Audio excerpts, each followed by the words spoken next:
of my message is Valuing the Secret Place, and my scripture is John 15:5 and Psalms 132, 4 through 5. So by a raise of hands, how many people would consider themselves a busy person? So basically everybody.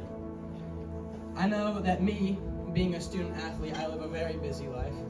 I gotta wake up for school in the morning, I gotta go to school, I got practice right after school, and I got homework, I gotta shower and eat dinner, and by that time, I'm tired. It's like 7 and I'm ready to go to bed. And so, there's even days that are busier than that. And so we all live very busy lives. And unfortunately, we tend to use our busyness as an excuse to stop prioritizing being in the presence of God. We often use it as an excuse for why we don't have to read scripture or worship or pray or be in the presence of God. We use our lack of free time as an excuse for why we can just do it tomorrow. And I know that I'm very guilty of this. Too many times I've said, I'll just do it tomorrow, or I'm too tired tonight, I can do it in the morning. And there was this one night, I remember very vividly, God spoke to me when I was debating whether or not to do my devotion. And I was like, it's getting late, it's like 11 o'clock, I got school in the morning, I can just do it in the morning. And I remember God spoke to me so clearly, and he said, if you're not willing to do it now, you're not going to be willing to do it later. See, a lot of times we depend on emotion. We depend on how we feel about it.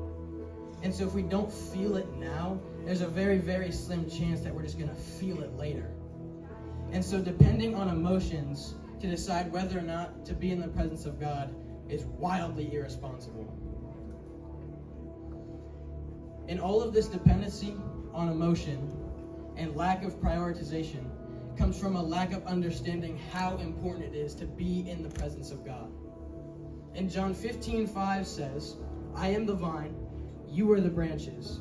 If you remain in me and I in you, you will bear much fruit. Apart from me, you can do nothing. See, this verse shows us that outside of God, we cannot bear the fruit in our lives that needs to be shown.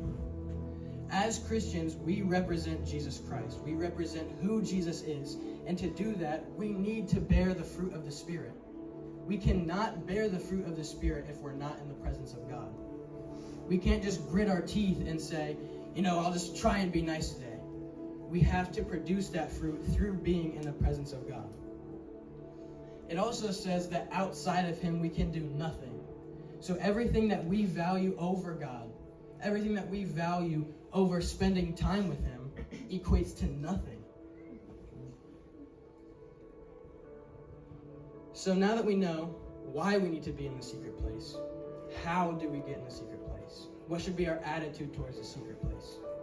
And Psalms 132, 4 through 5 gives us a perfect depiction of how we should treat spending time with God. And it says, I will allow no sleep to my eyes, or slumber to my eyelids, till I find a place for the Lord, a dwelling for the mighty one of Jacob. This verse shows us that no matter the circumstance, no matter what time it is, no matter what we have to do tomorrow, no matter what we did today, and no matter how we feel, we need to make it a goal to be in the presence of God.